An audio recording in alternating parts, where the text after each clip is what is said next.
Doug. Hi, thank you, and thanks to everyone for coming. I'm Doug Henwood, as Carrington said. I'm active in the political education activities of the North Brooklyn branch. Regulars probably know all this already, but I'm hoping we have a few first-timers here checking us out. We take political education very seriously here for a few reasons. Almost 20 years ago, Liza Featherstone, Christian Parenti, and I wrote an essay called Action Will Be Taken. I'm going to put the link to that in the chat right now. We wrote it long ago, but it continues to be read and remarked upon, so it's very satisfying. It was a critique of this tendency of the American left, and a much smaller thing than it is now, to value activism above everything. Demonstrations, street actions, the recruitment of more activists, that was the top goal. Questions about what we were active on behalf of, the kind of society we were looking for, or how we might get there, those are all relegated to the back seat if they were in the vehicle at all. Sometimes such questions were dismissed as getting bogged down in analysis. We thought we needed to think more. We emphatically weren't calling for putting intellectuals in a leading role. Our democratic dream was that we all could become thinker activists if we could lose some of the antipathy towards thinking. So that's part of what political education is all about, giving us some orientation, history and theory and social analysis that will inform our mission of not really understanding the world, but changing it. We have to do both things. We have to understand it in order to change it. But there's another dimension as well. Ralph Miliband and Leo Panitch have written extensively on the decline of the internal culture of the British Labour Party. It had become bureaucratized, part of the apparatus of power. This is 70s, mostly 80s, 90s, the blurry years. It had become bureaucratized, part of the apparatus of power, an entirely top-down operation. We think political education and these sorts of discussions are crucial to keeping DSA alive and vital. We don't want our rapid growth to, what is it now, like 80,000 members, turn us into a bunch of sclerotic hacks. We think political education is an important part of staying vital. So now I'll introduce tonight's speaker, Liza Featherstone, who I should probably disclose is my wife. Liza teaches journalism at NYU and the Columbia School of International Public Affairs. She's a prolific writer. Unlike me, she's suffered no pandemic-driven blow to her productivity, and I'm a little jealous about that.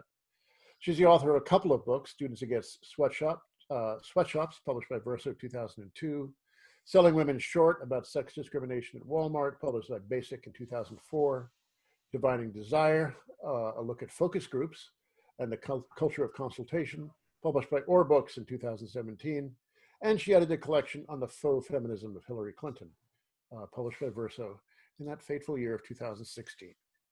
She has a weekly column in Jacobin, writes regularly for The Nation and The New Republic. Lately, she's been writing a lot about contemporary feminism, and what she'll say tonight grows out of that work. Liza Featherstone.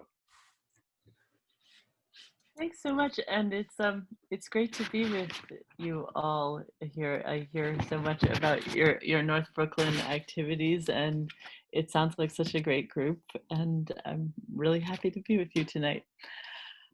All right, so the president of Harvard was surprised. Early in the pandemic, the president of Harvard University, Lawrence Bacow, and his wife, Adele, could not figure out how they had contracted COVID-19. He said the couple had not, quote, seen anyone except each other for close to 10 days before we started experiencing symptoms. He said, quote, we were completely isolated in the house. This was not quite true. The student newspaper reported that 2 of the university's housekeeping staff had been cleaning the couple's home twice a week. A few days later, the 2 women came down with COVID-19 symptoms as well and became ill. In the bourgeois mind, all workers disappear, especially women, and especially women performing traditional women's work. Their work is deemed necessary, essential even, but paradoxically, the humans doing it are not. Sexism is surely part of the story, but sexism alone would not quite capture how these humans disappeared so thoroughly and completely from the Harvard president's mind. Almost certainly, The president of Harvard and his wife are feminists. It is 2020. She is the CEO of her own urban planning firm. The Backows are probably what we would call bourgeois feminists. This type of feminism applauds the advance of women within the existing capitalist system. In this worldview, a woman's best hope is to become the CEO of her own company, as the president of Harvard's wife has done. Another word for this is a less judgmental word, I guess, is liberal feminism.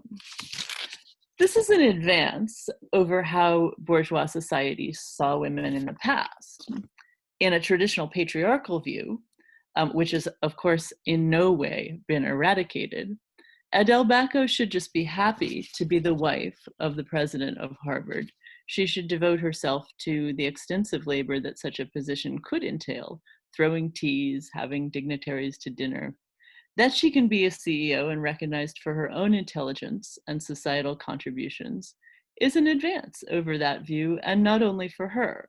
Liberal feminists allows us to see that women have contributions to make beyond the home. But there's a problem with this.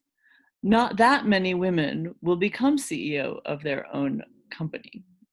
Bourgeois feminism has made great strides for Adele Backo and a few other women, but has almost no plan to improve the lives of the women who clean their houses. Socialist feminism, by contrast, is concerned with the oppression of all workers by capital in general and by our bosses in particular.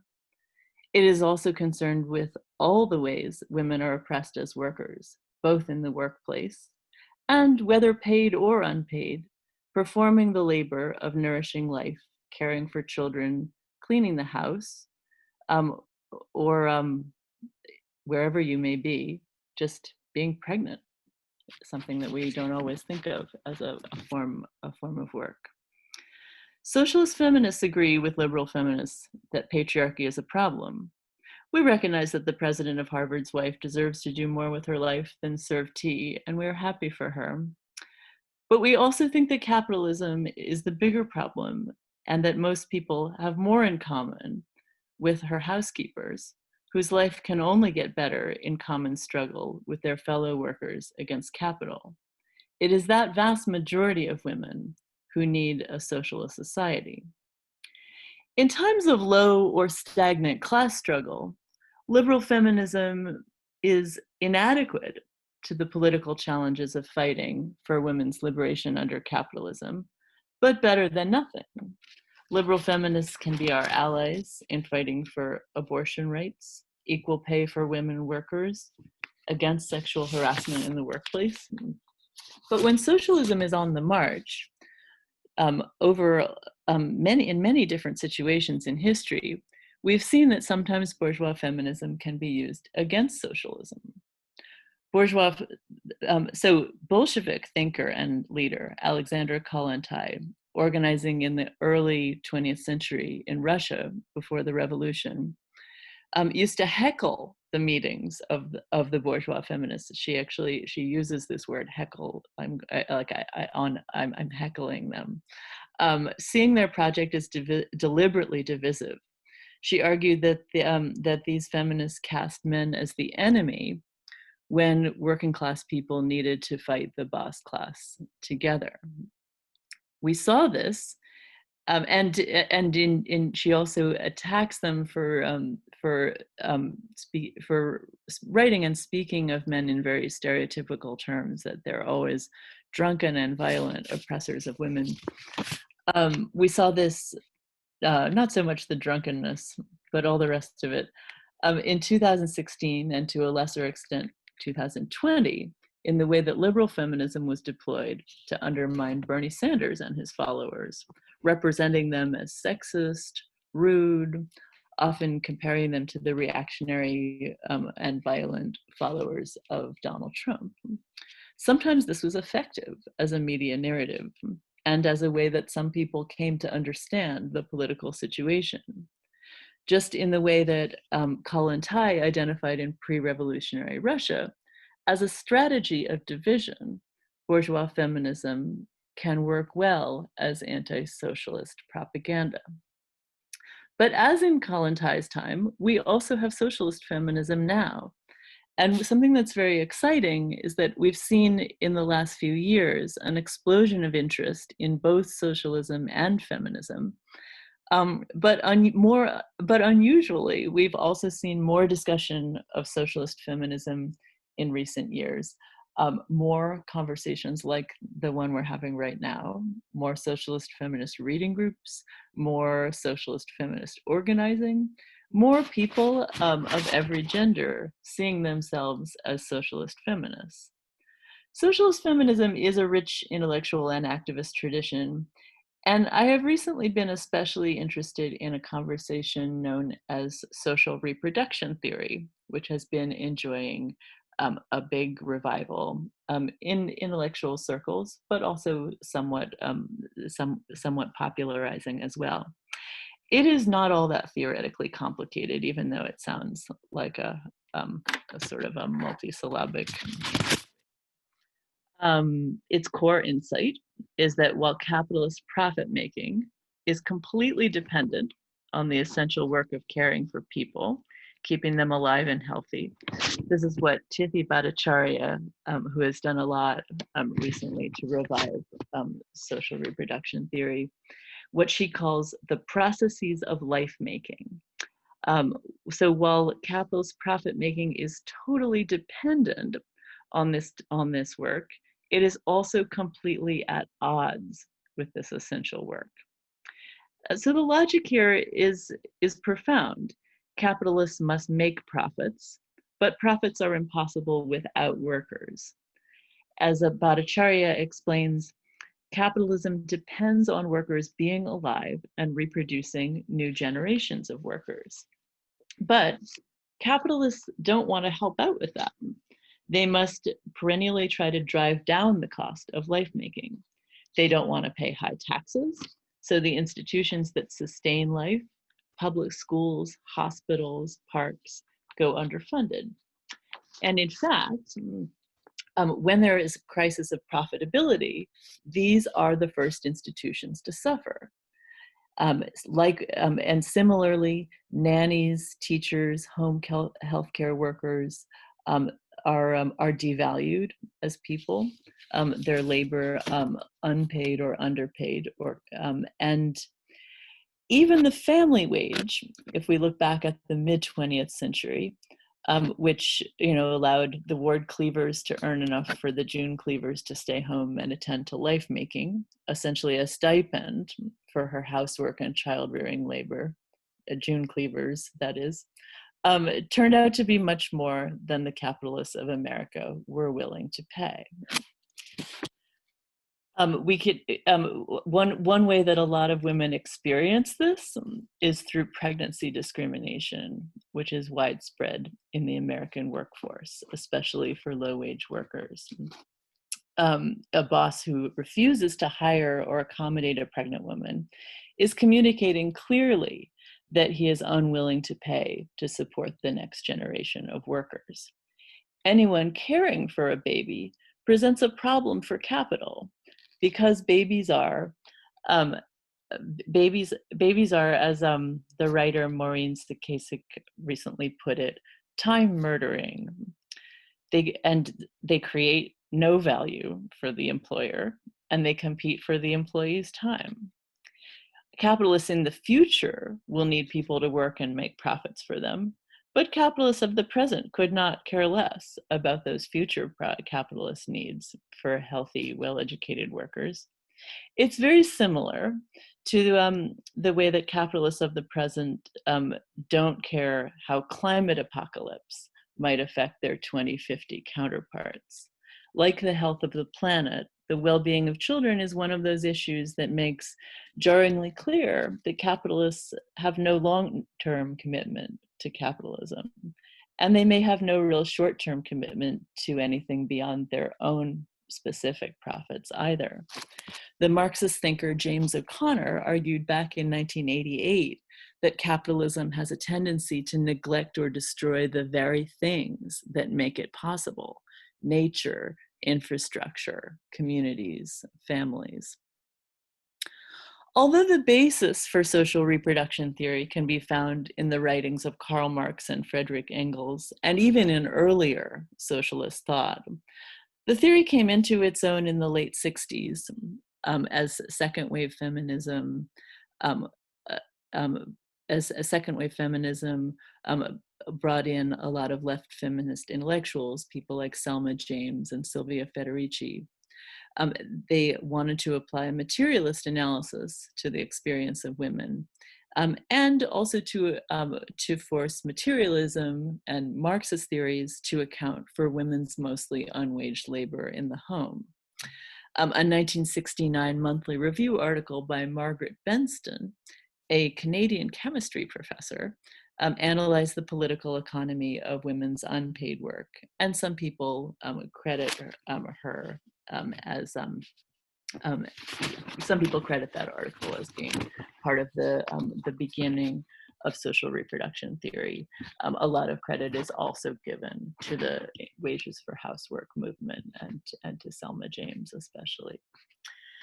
The influence of social reproduction theory waned in the 80s and 90s, along with the socialist tradition more generally. I think it's fair to say it was a sleepy time for socialists that period.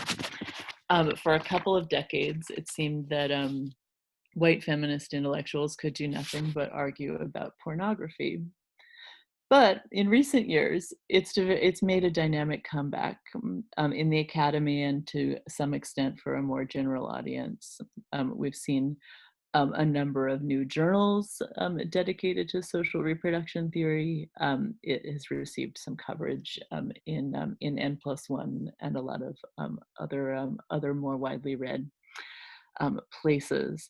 In its recent incarnation, it's been informed by queer rethinking of the family, and especially also by insights of Black socialist feminists on how social reproduction is especially racialized under capitalism.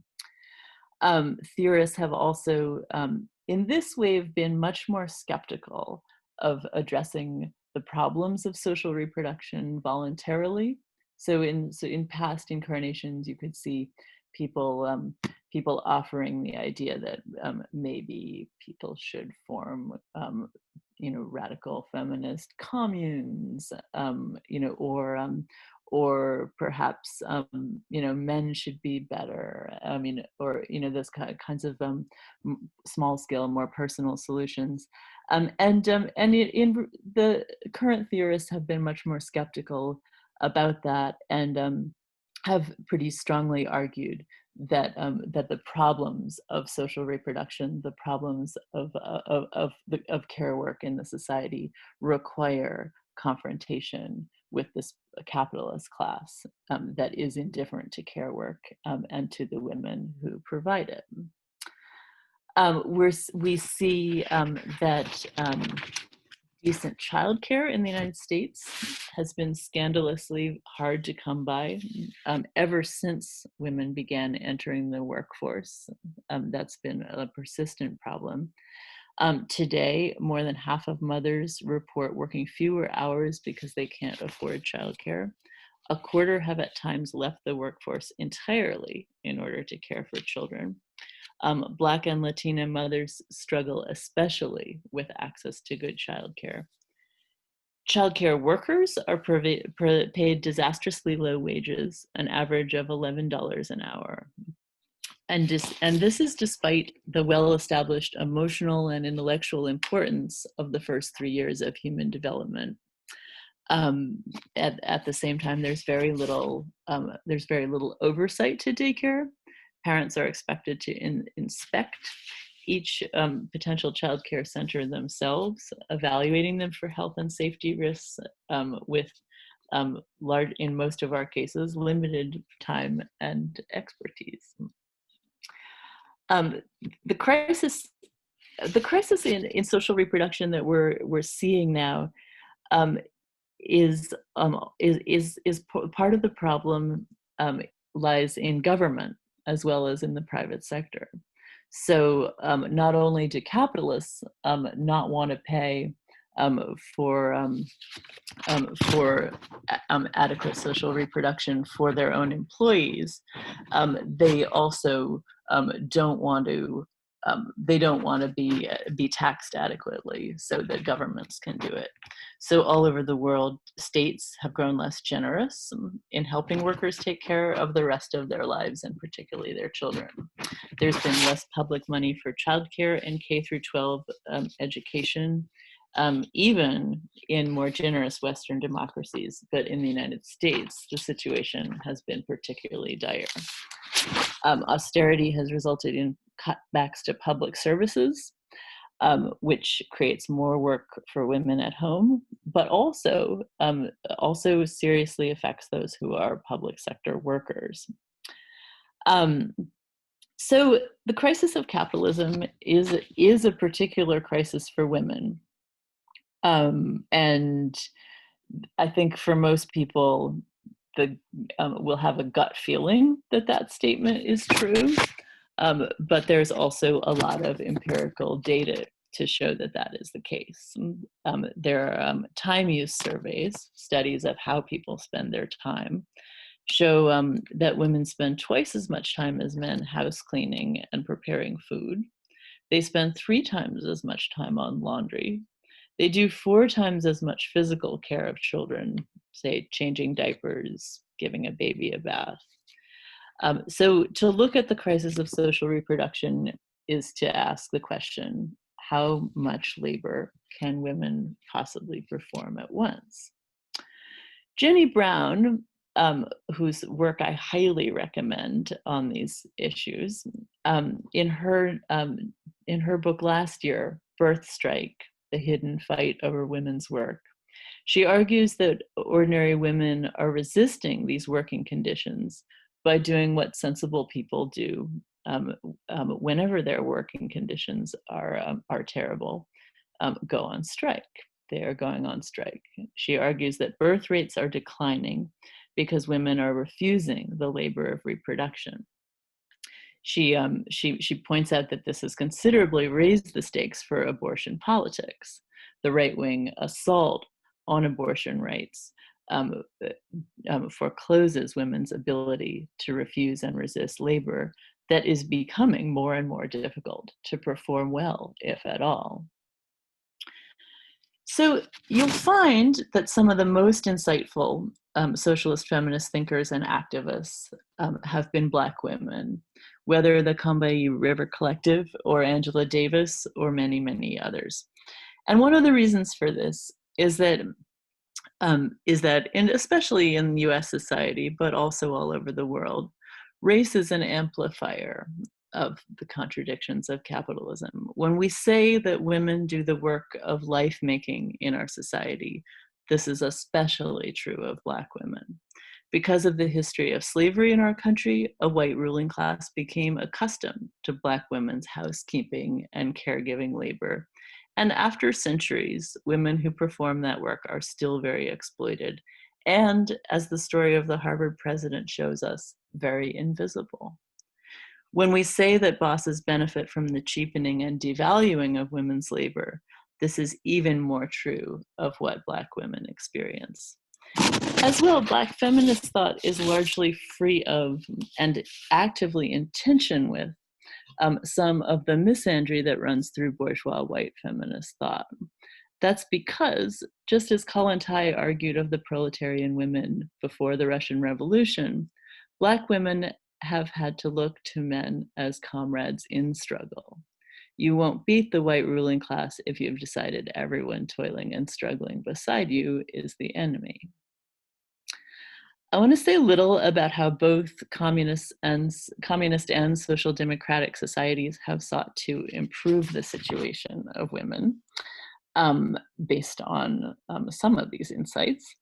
Many Soviet bloc countries, as well as communist China and Vietnam, made huge strides in women's equality by providing universal childcare, emphasizing female workforce participation, And also there was a lot of propaganda on the importance of women workers. If you look at the visuals of some of these regimes, they are always depicting these large, powerful women wielding scythes and tractors. And it was a revolution of consciousness as well as of altered material conditions. And I think, you always need to do both. Especially in East Germany and Yugoslavia, they were able to make significant advances to women's equality on the job, but also reduce the inequality of care work by socializing it. One of the reasons that those societies were successful in that is getting rid of capitalism and the capitalist class allows for a public sector that isn't just a sector, it's all of economic life, which means it can then be organized in the public interest to educate and care for children, to pay all workers a living wage. Like it can be organized in the way that works for people. And history has shown that women almost always benefit from any benefit, especially from any steps a society makes in this direction. Nordic countries still have capitalism, but with a more robust welfare state and public sector, the condition of women is a lot better. You'll notice if you look at the World Economic Forum's gender equity rankings, they are, so Iceland is usually number 1, and then the next 3 are almost always Norway, Finland, and Sweden.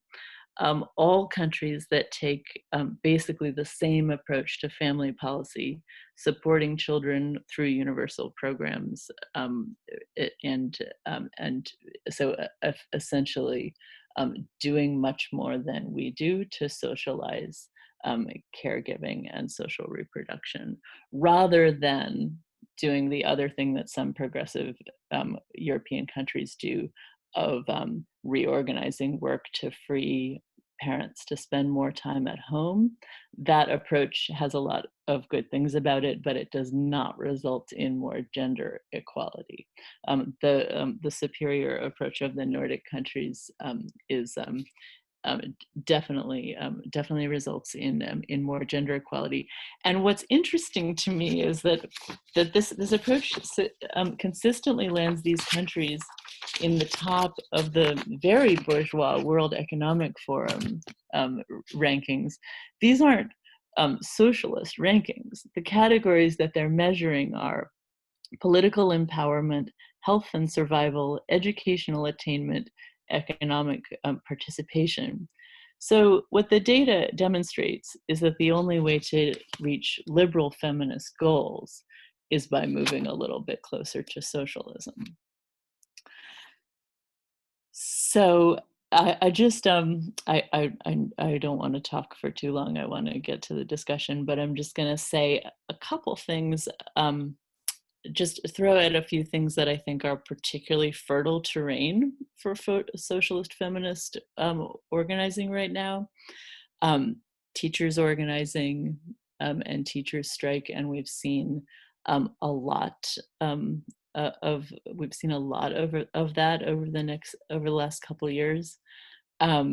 Nurses organizing and strikes. I think it makes a lot of sense, given what I've just said, that some of the most radical organizing in the labor movement right now is in these social areas of social reproduction, where the contradictions are hitting people really hard. I think also some other particularly great potential in socialist feminism right now is the push to address the crisis in childcare, because that's really been glaringly exposed by the COVID-19 pandemic, but has been a reality for most people for a very long time. And women's resistance to forced reproductive labor, otherwise known as abortion rights. I think with the Ms. Barrett on the Supreme Court, I think we're going to see a need for a lot more militant action on that front. Um, and um, I think we're it's and I think that we'll also see that socialist feminist analysis and thinking can really bring a lot to those struggles.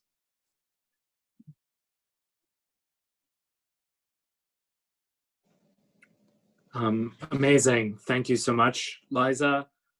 So to everybody, I'm Jeremy, he, him, North Brooklyn, and we're gonna go into a Q&A. I just wanna say a little bit to set it up, and then Carrington is gonna take questions towards Liza based on what she presented, which really covered such a wide range on contemporary working class issues to Alexandra Kollontai, and back, and all around the world. So thank you so much, Liza.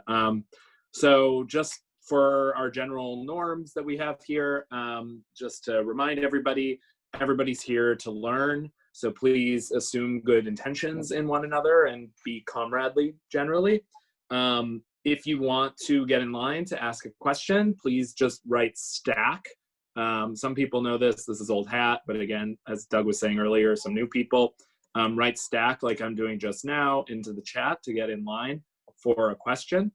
And please try to be not too long with your questions so multiple people get to ask and we get to have a good discussion. We'll do some Q&A now to Liza, and then we'll have some time for smaller group discussion on so many of these issues that Liza raised. So officially the stack is open and Carrington is going to moderate. Great, thanks everybody. And thank you, Liza, what a wonderful presentation. The stack is open. Jeremy, do you want to get us started? Yeah, I actually did have a question. Wow. Carrington knows my mind very well. We've worked together now for a long time. So my question, Liza, was I thought this, what you mentioned about the Scandinavian model versus like other European countries was really interesting. It's not something I know much about, and I would love to just hear more why you think that is, like why it would be that an approach that I presume the other approach you're saying is like more time for family leave, that sort of thing. Yeah. So like why that doesn't lead to better gender egalitarian outcomes. Yeah, well, so I mean, it's funny because like when you have a small child, you don't really, you don't really strongly prefer one of these models over the other. You just think, you look at both of them and think either would be much better than the United States, and it seems almost kind of nitpicking to criticize. But the data show that so in Germany, for example, they have tended to much more emphasize family leave and giving parents lots of time off, and the reality of the way that plays out is that it's really mothers that take the time off, and although some of the countries that do it that way have slightly reformed it by have tried to slightly reform it by making it so that, I don't know, one of the parents, like like the father has to take some portion of it, or they've sort of tried to gender engineer it that way. But it just the reality is that that if you do it that way, it just reinforces that the place of women is in the home.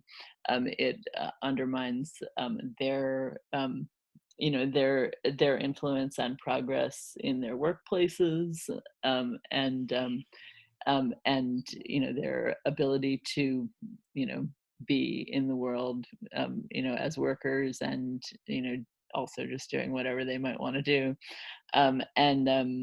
It just reinforces the traditional gendered division of labor.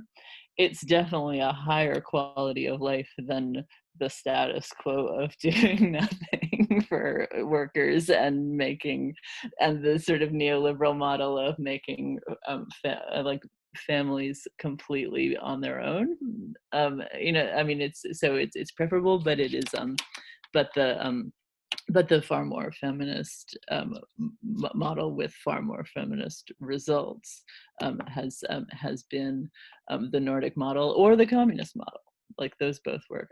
Both of those have worked much better in terms of achieving gender equity. Something that's somewhere in between would be France, like where they sort of do a combination. They have pretty good childcare and sort of decent leave for parents, and in the gender equity rankings, they're like right in the middle. They still don't they still don't rise to the level of the Nordic countries.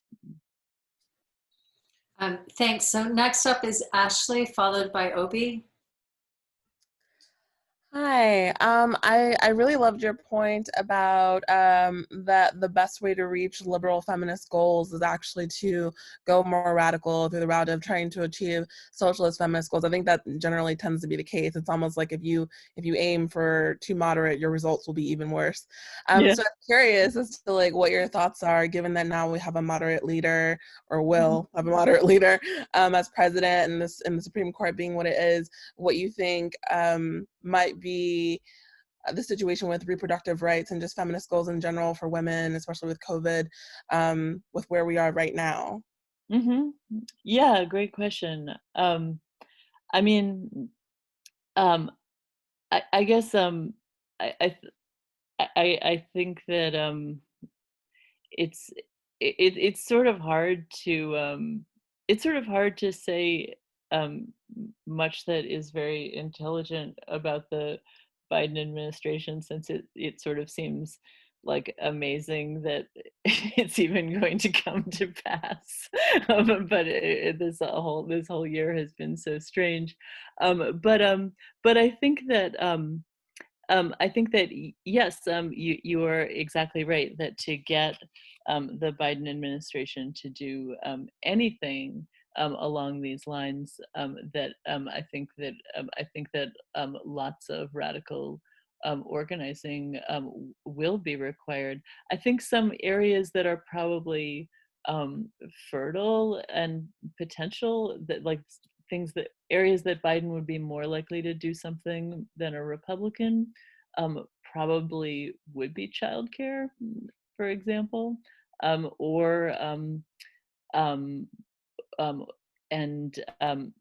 unfortunately, the president doesn't really have much authority to protect reproductive rights. But if somebody on the Supreme Court were to die, he would probably he would certainly appoint someone who was pro-choice. But we have no leverage over that. But I think when we think about thinking about reproductive rights,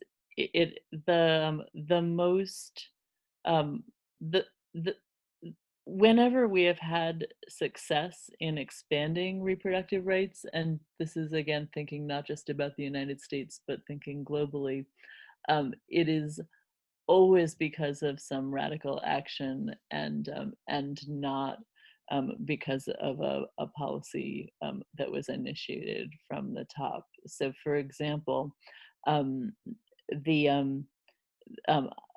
Ireland, a country with very conservative social mores, and that was historically very dominated in its thinking by the Catholic Church, and a couple years ago, they dramatically liberalized their abortion policies by people going knocking on doors and talking to their fellow citizens about why reproductive rights was so important they talked about personally to them why it had been important to have the option to have an abortion.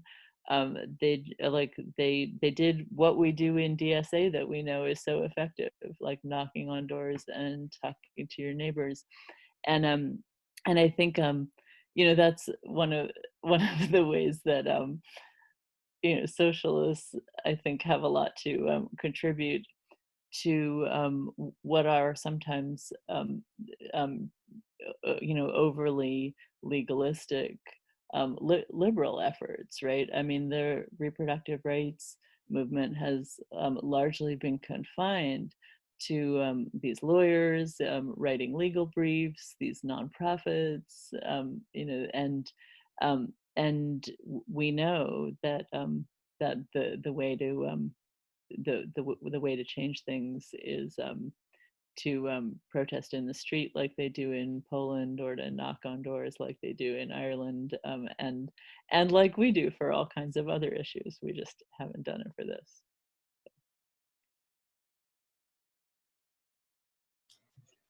Thank you. And Obi? Hi, can you hear me? Yes. Great. Thanks for the talk. And I have two questions. So the first one is, you mentioned Elizabeth Warren, and I wanted to know, what was your take on her? Would you call her a feminist? Like, she does have the kind of policies that will help women, but at the same time, she tried to use feminism to torpedo Bernie. Mm-hmm. What's your take on that? And the second question I have is, it looks like, again, for the second election in a row, white women still prefer Donald Trump. Mm-hmm. So I want to know what's your take on that as well. Yeah, so good questions. Elizabeth Warren is a pretty good example of a bourgeois feminist. She's certainly not looking at the American political landscape, she's like hardly the worst person in the world, but she is definitely an example of what I was describing, where she is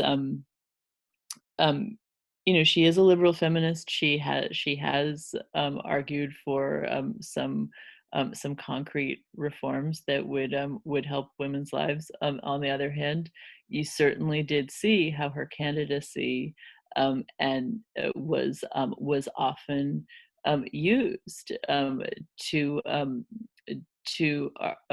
divide the left, to divide and to convince progressives and even potentially socialists that that it would be sexist to support Bernie Sanders, and function very much in the way that Alexandra Kollontai described the bourgeois feminists operating. So yeah, I think you're definitely right to make that connection. And you asked another good question that I forgot. Do you mind repeating that? I'm sorry, Obi. It's okay. White women voted for Trump again. Oh yeah, I blocked it out. It's so horrible. I mean, I think that one of the things that was something that there was a lot of distress over in 2016, and again in 2020. And I think part of the issue is that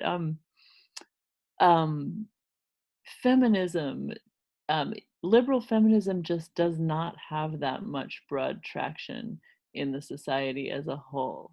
I mean, so people are always surprised when things like this happen. But the thing is, like, most white women aren't feminists. Like they don't really identify that closely with a liberal feminist movement, so they probably they probably liked other things about Trump.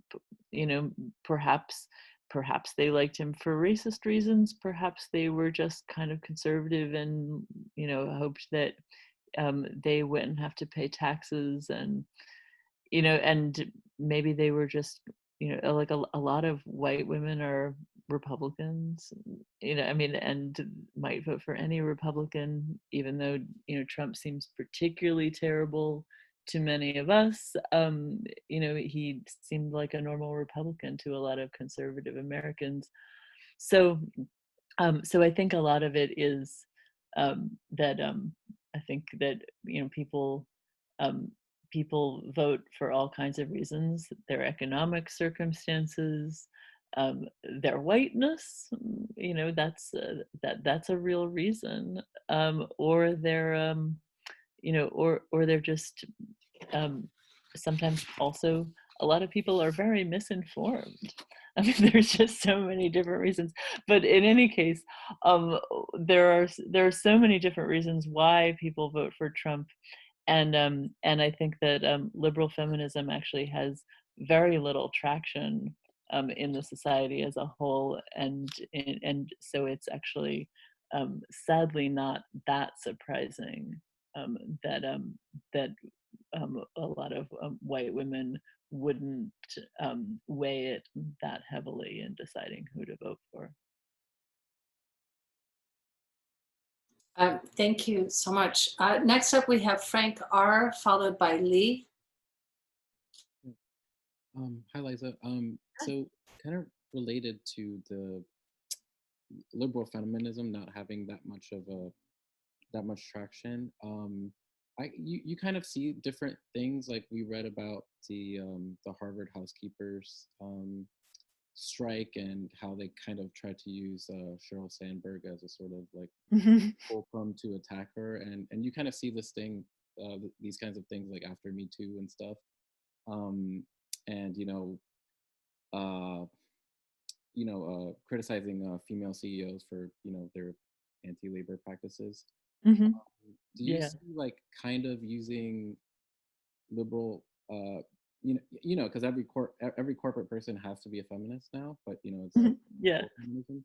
Do you see kind of using that against them to try to be make socialist feminism points against them? Do you see that as like is that actually useful, or is that maybe more of a mind sort of like is that more of a propaganda tactic in large, and maybe an individual tactic, but really that isn't going to be the way forward? Yeah, that does make sense. Your question does make sense. I guess I would say yes, there is a little propagandistic, but I think that sometimes propaganda is very good and useful, well, I'll say two things.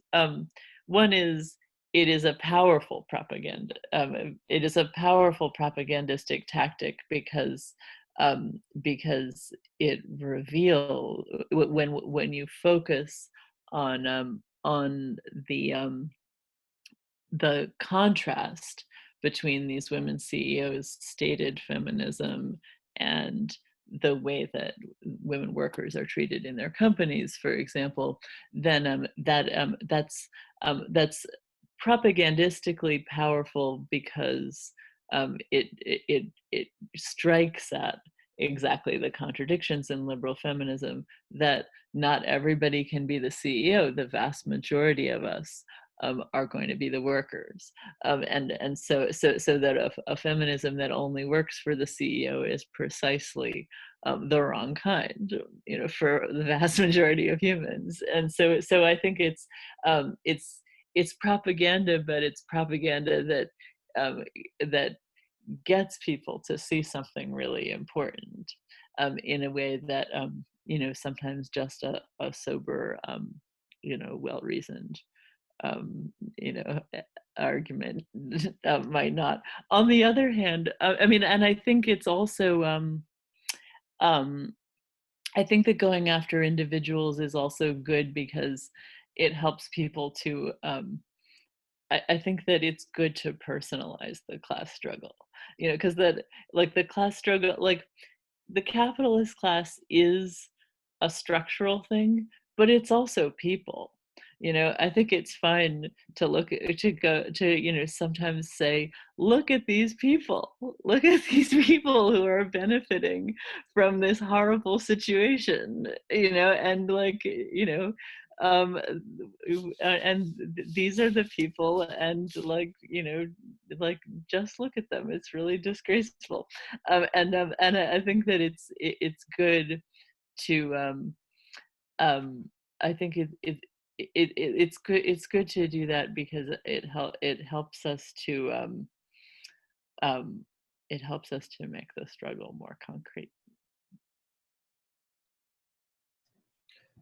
Thank you. And Lee, I think, is our final stack, and then we'll go to breakouts. Okay. Thank you, Liza. That was a great presentation. I wanted to just ask about something a little different, which is, it seems to me that the core appeal of Trump and Trumpism is an appeal to the patriarchy, straight up. Yes. I think that's what people support about it, about him. And I think a lot of them don't really like him, but he's standing up for the patriarchy, and they sort of think other people are scared to do it, are scared of the feminists, or scared of the liberals, or some such like that. Yeah. And I think the reason that it's so appealing now is that that these disruptive technologies, Facebook, Amazon, Zillow, what they've disrupted is the petty bourgeoisie, the middle bourgeoisie, the small capitalists, the small owners, the local owners. So there used to be a local travel agency, a local insurance company, a local, all these kinds of middle processes have been disrupted. And I think that the people in those, they still have some money. They're not out on the street yet, but they don't see a future for themselves. And they somehow think it's been taken away by the modern society. And, they want the rights restored, as Chairman Mao used to say. The restoration of the rights is the core of the reactionaries. They want what's coming to them. Yeah. And that's coming to them as men, coming to them as white people, coming to them as middle-class people, coming to them as leaders of their local society. And they have no real explanation of why they're in that situation, but somehow Trump is appealing to that with the patriarchy. And that was the exact appeal that fascism had in the 30s in Germany, because the middle and small bourgeoisie have been crushed. And I think we need some sort of, not so much feminism as an attack on patriarchy. And to say it's backwards, it's not the future. And not that I'm sympathetic to Zillow or some of these companies that have driven out all these small owners. They've been hurt, and I think we should give them some sympathy, but they don't have it isn't as per right. Sorry, I'm going on and on. But anyways, I was wondering if you could talk to that, and how feminism might, how the struggle for women's liberation might take a leadership role in opposing that. Yeah, so I want to thank you for centering that idea that that a huge part of Trump's appeal is the patriarchy. I think you are completely correct about that, and that in my response to Obi's question. My response to Obi's question was weak, because I did not sufficiently underscore that point. And I think that you're right, and that we see this all over the world. I mean, that one of the great things about Trump's defeat it is a defeat for this global patriarchal movement, that we saw with, I mean, Jair Bolsonaro, and the also horrible guy in Hungary. I mean, and all these sort of semi-fascist or far-right leaders, we focus a lot on their racism and xenophobia, which is certainly really important, and an important part of their appeal and the language that they're speaking.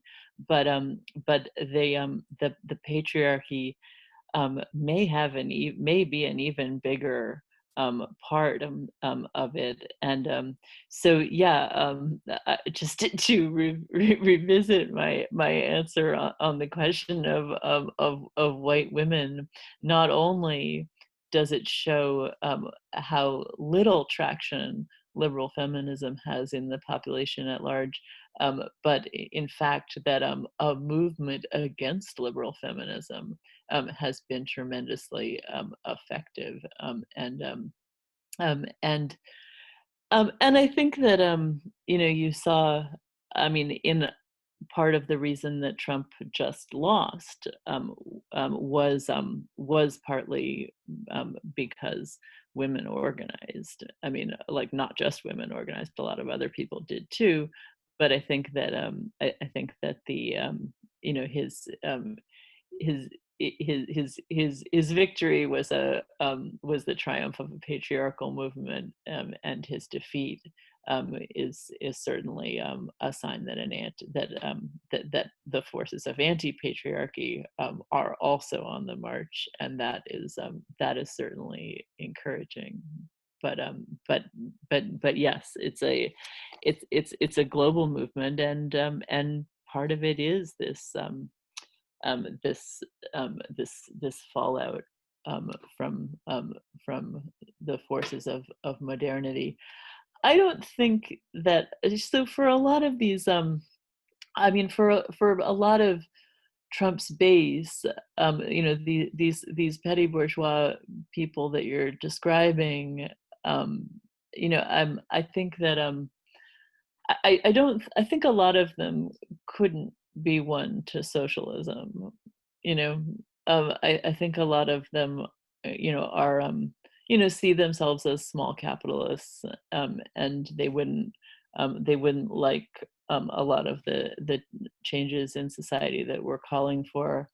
But I think that the appeal of a mass movement with demands that would benefit the vast majority of people is certainly a good response to this global patriarchal movement.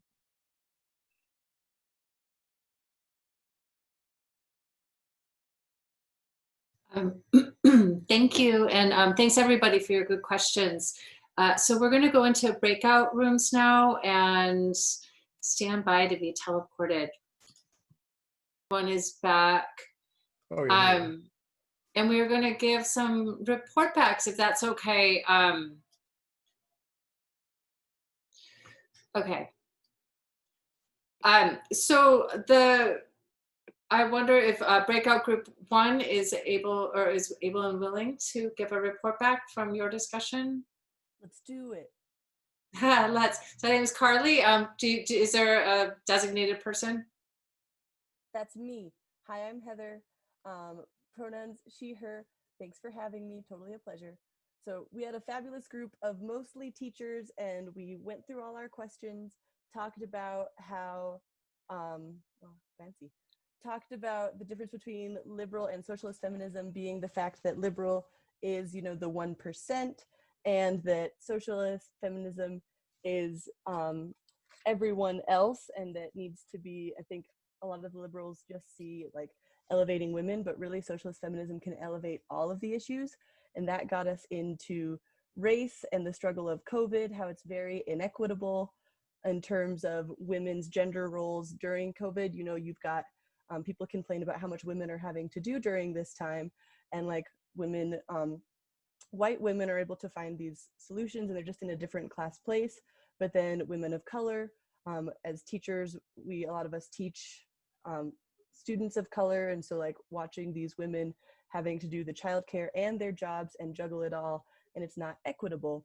And so getting then to the idea Jeremy brought up, that working class issues are actually all issues. Working class issues are women's issues. Working class issues are like gay issues, and it's everyone's issue together. So the best thing truly is organizing, unions, and that all comes out of this socialist feminism idea.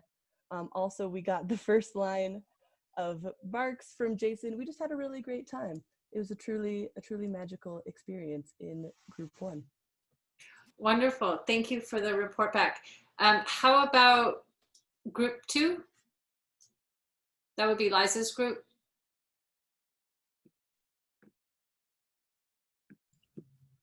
Liza, did you all have a designated person? I guess I'll do the summary. Like, I'm not great at summaries, but yeah, we had a very great group. We spoke about a lot. We spoke about what socialist feminism means, and one of our group members gave a great definition. It's basically feminism for the 99%, and which is perfect. We spoke about a little bit about the book that name kind of that definition kind of borrows from. We spoke about the Iceland strikes, how defining that was, how important it is. We spoke a little bit about what we can call disparitarians versus egalitarians when it comes to women's place in society. We spoke about the wage gap and the best way to approach it. And yeah, if anyone else wants to chime in, but we spoke about it a lot. We had a great group. Yeah, definitely. I think that's a good summary, and Obi was led us through as a facilitator. Oh, excellent. Thanks. So group 3, that is group I was in. Frank, you were going to present for us? You need to unmute.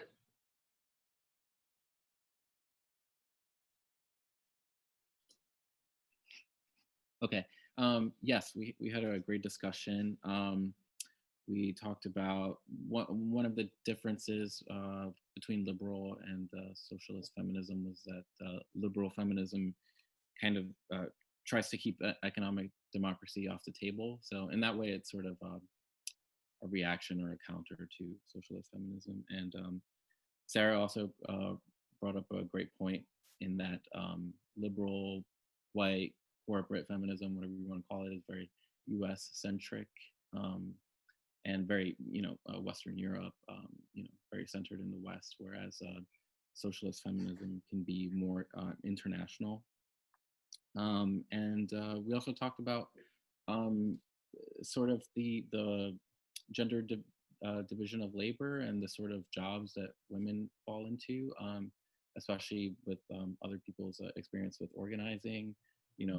Sort of, let's say women will end up doing a lot of note taking in DSA and stuff like that, and just about how we can counter those tendencies when organizing.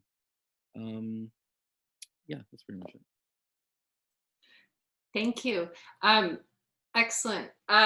So Jeremy, do you want to continue with our conversation, or should we call it a night? We can do announcements, unless Liza has any closing thoughts. Yeah, Liza, do you have any closing thoughts? It's so nice to have you with us. Thank you.